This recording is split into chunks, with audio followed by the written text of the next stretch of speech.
E nós vamos agora, irmãos, passar para a mensagem da palavra de Deus, né? Chegou aqui também o irmão João Jatribski, paz seja contigo, irmãos, Deus abençoe cada um no que eles pedem. Amém, irmão João, né? Vamos orar e Deus vai dando resposta para cada um de nós. Meus irmãos, nós vamos hoje meditar no livro do profeta Isaías, no capítulo 66, né? Aqui tem uma palavra, irmãos, sobre a restauração de Israel. Aqui tem uma palavra, irmãos, sobre as carnes imundas, né? Ele diz, olha, as pessoas que comem carne de porco e de rato, né, são comidas impuras, está dizendo aqui no verso 17. É uma passagem, irmãos, que fala da punição de Deus contra todos os povos da terra, e é uma palavra, irmãos, que fala do futuro. Aqui, Isaías 66 está tratando, irmãos, de um momento que ainda não aconteceu. É uma profecia que não se cumpriu. É uma profecia, irmão, que projetava um tempo futuro lá, quando Isaías escreveu, e que ainda tem partes aqui sem cumprimento. Então nós vemos ali, a leitura foi a partir do verso 12, ele disse, farei com que Jerusalém tenha uma prosperidade como um rio, e que as riquezas das nações venham a ela como se fosse uma enchente. Irmãos, Israel e a cidade de Jerusalém, irmãos, estavam totalmente abandonadas no mandato ali da Inglaterra, do Reino Unido, e quem estava ali eram árabes sob o comando dos ingleses. Isso no início do século passado estava dessa maneira. E, irmãos, lá não tinha riqueza nenhuma, lá não tinha prosperidade nenhuma, lá era uma colônia da Inglaterra, um lugar, irmãos, que tinha pouca atenção e um lugar, irmãos, que tinha um crescimento econômico péssimo, não era um bom lugar para viver, não era, irmãos, um lugar de prosperidade.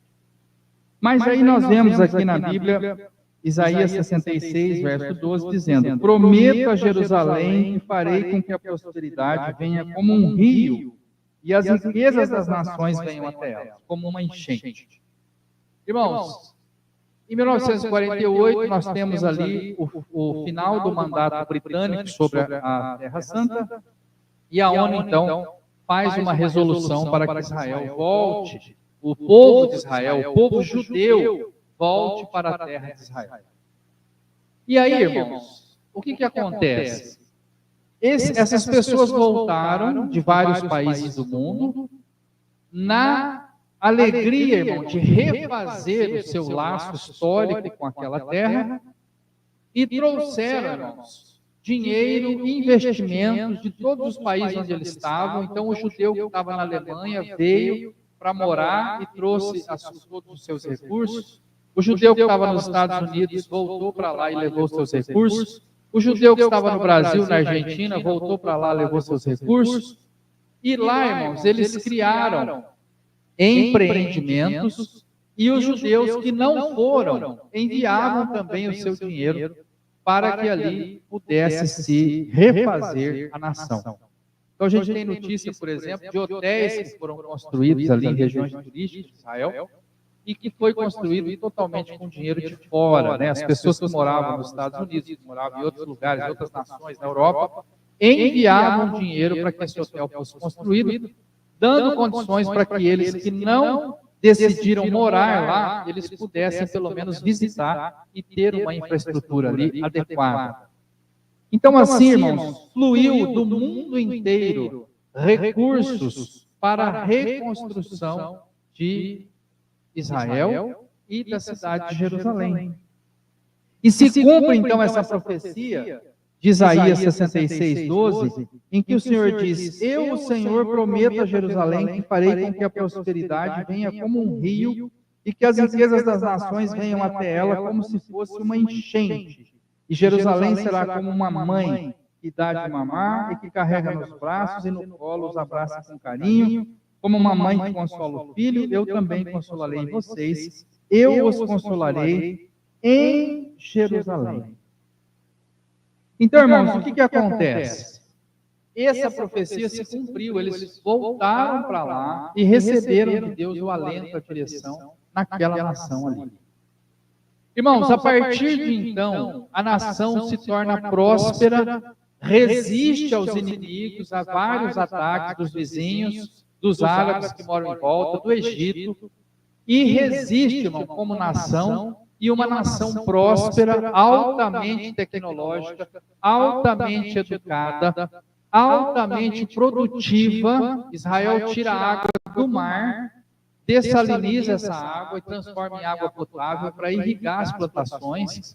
Então, do mar, da água salgada, eles fazem um sistema de irrigação. Essa água é reaproveitada várias vezes, a água que é usada ali, por exemplo, nos tanques, no tanque ela está criando peixe.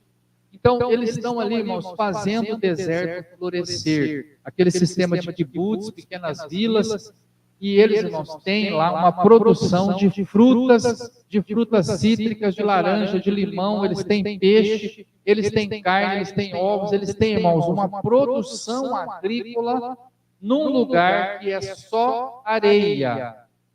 A irrigação por gotejamento, os vários sistemas de irrigação, irmãos, hoje conhecidos, difundidos no mundo inteiro, foram criados lá para fazer o deserto florescer. Eles têm também um parque tecnológico muito grande. Eles inventaram aplicativos de celular, eles inventaram, irmãos, uma porção de inovações tecnológicas na área médica, na área farmacêutica, na área de militar. Irmãos, Israel é uma potência. É um país que tem menos gente do que a cidade de São Paulo, e eles têm vários prêmios Nobel.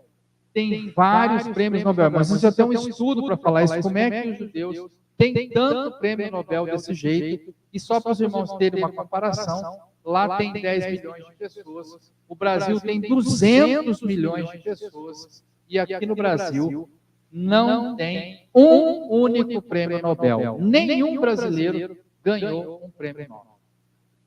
E lá em Israel, eu não sei dizer o número agora, mas são dezenas de prêmios que eles receberam, pessoas de lá receberam. Tem artigos sobre isso, como que eles conseguem ser tão capacitados. E isso, irmãos, está aqui na profecia. Deus falando para eles em Isaías 66, dizendo: farei em Jerusalém que a prosperidade venha como um rio e que a riqueza das nações venham a ela como se fosse uma enchente. Irmãos, os dados econômicos lá são de cair o queixo, a renda per capita, a riqueza daquele país, irmão, num lugar que é só areia, um lugar que não tem recursos naturais, um lugar que não tem, irmãos, condições, área agriculturável, nada.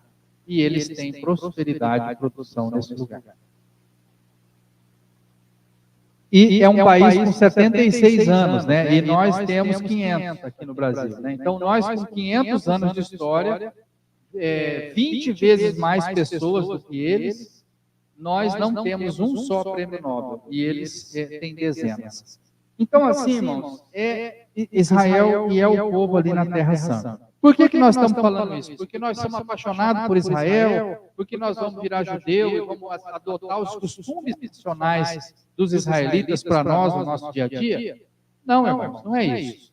Nós só estamos mostrando para os irmãos que aquilo que acontece lá é cumprimento da profecia bíblica. Eles nunca foram, irmãos, abandonados, eles nunca foram descartados dos planos de Deus. A Bíblia diz que o endurecimento veio em parte para Israel. É só um momento, irmãos, porque esse é o momento da igreja, é a dispensação da igreja. Mas haverá uma restauração para Israel, haverá uma oportunidade para que aqueles que estiverem vivos na volta de Cristo recebam também a salvação. Reconheçam que o Cristo que está nas nuvens é o mesmo que foi pregado no madeiro 2000 anos atrás. Então, irmãos, essa profecia de Isaías 66 está aqui. Irmãos, eu não sonhei com isso ontem à noite. Eu não inventei isso para conversar com os irmãos. Eu estou lendo a Bíblia. Isaías, capítulo 66, para conversar com os irmãos. E aí ele diz o seguinte, verso 14: quando vocês virem isso acontecer, ficarão contentes, terão novas forças, ficarão sabendo que eu, o Senhor, cuido dos meus servos, e quando fico irado, castigo os meus inimigos. E ele diz que virá no meio do fogo com carros de guerra e vai descarregar a sua fúria sobre os seus inimigos. E no verso 16 ele diz: vou castigar o mundo inteiro e matar muito dos seus moradores. Irmãos, essa é a guerra do Armagedon. Esse é o momento em que as nações vão se juntar para guerrear contra Jerusalém e Israel receberá a ajuda, receberá o livramento da parte do Senhor. Mas aí, irmãos, nós vamos aqui para um outro tema hoje. Eu já tenho falado com os irmãos sobre essa profecia, sobre essa que seria talvez a última profecia, né? A profecia que diz respeito à última fase da nossa era, que é quando as nações se juntarem contra Jerusalém, abrindo caminho para a volta de Cristo. E então, irmãos, ele diz no verso 18, vou ajuntar todas as nações, todos os povos, eles verão o brilho da minha glória, tal. Ok. Mas aí, irmãos, ele vem e fala no verso 20. Eles virão até o meu monte santo em Jerusalém, montados em cavalos, mulas, trazidos por carroças, e eles vão comparecer aqui em Jerusalém. E no 22, assim diz o Senhor: assim como o novo céu e a nova terra que eu vou criar durarão para sempre pelo meu poder, assim também durarão o nome de vocês, e vocês terão sempre descendentes. E em todas as festas da lua nova e em todos os sábados, as pessoas de todas as nações virão me adorar no templo.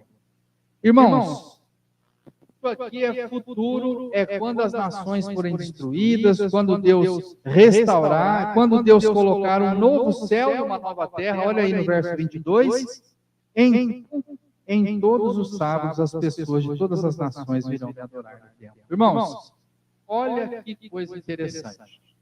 Hoje, eu estou indo além da profecia do Armagedon e do ajuntamento das nações contra Israel. Eu estou dizendo para você que no reino de Cristo, o sábado, irmãos, continuará sendo uma referência para os salvos, para aqueles que estiverem no reino de Cristo. Irmãos, o sábado continuará sendo uma referência. Irmãos, o sábado é passado, é presente, é futuro. O sábado, irmãos, é desde a criação, quando Deus criou o mundo em 6 dias e no 7º descansou. O sábado, irmãos, é o passado de Israel, quando Moisés entregou as tábuas da lei com os 10 mandamentos. Um dos mandamentos, irmão, é o sábado. O sábado é passado, irmãos, em Cristo, e todos os sábados ia na sinagoga, como era seu costume, diz a Bíblia. Levantou-se para ler. Irmãos, era costume dos apóstolos guardar o sábado. Isso foi passado, irmãos. E nós temos agora o presente, irmão, o sábado de hoje, que nós guardamos como mandamento da lei de Deus, irmãos. Irmãos, a Bíblia diz: aquele que me ama guarda os meus mandamentos. Irmãos, nós precisamos guardar os mandamentos de Deus, não para sermos salvos, irmãos, mas para mostrar que a salvação opera em nós uma obra de santificação, irmãos. O mandamento não salva. Não adianta a pessoa dizer: eu nunca matei ninguém, eu sou uma boa pessoa, eu mereço a salvação. Não. Não é porque não matou que você vai ser salvo. Não é porque você guardou o sábado que você está salvo. Não é porque você honrou pai e mãe que você está salvo. Não, irmãos. Esses mandamentos mostram que você é um salvo e que você, sendo salvo, tendo sido adotado por Deus, você decide, irmão, cumprir as regras da casa. Você decide, irmão, seguir as regras daqui do Pai Celestial. Você resolve, irmão, obedecer. Tendo sido salvo e adotado, você segue as regras da casa que te adotou. É isso, irmãos. Nós somos salvos por Cristo, pela graça. Não há sacrifício, não há esforço humano que salve, irmãos. Nós somos salvos pelo sacrifício de Cristo.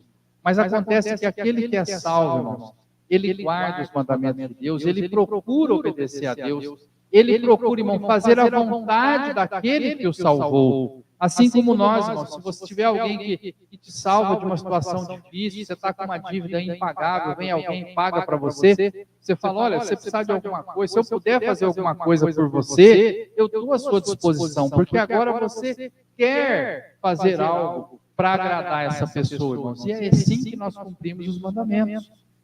Agora, por que nós vamos guardar 9 mandamentos e deixar o sábado? Quando você fala para a pessoa, é preciso parar um dia na semana para aumentar o seu relacionamento com Deus, para ter tempo para Deus, para acreditar na provisão, irmãos. Né? Porque senão você trabalha 24 horas por dia, 7 dias por semana, 30 dias no mês, sem férias, porque você pensa, eu preciso trabalhar, senão eu não pago as contas. Mas o sábado, irmãos, é o descanso.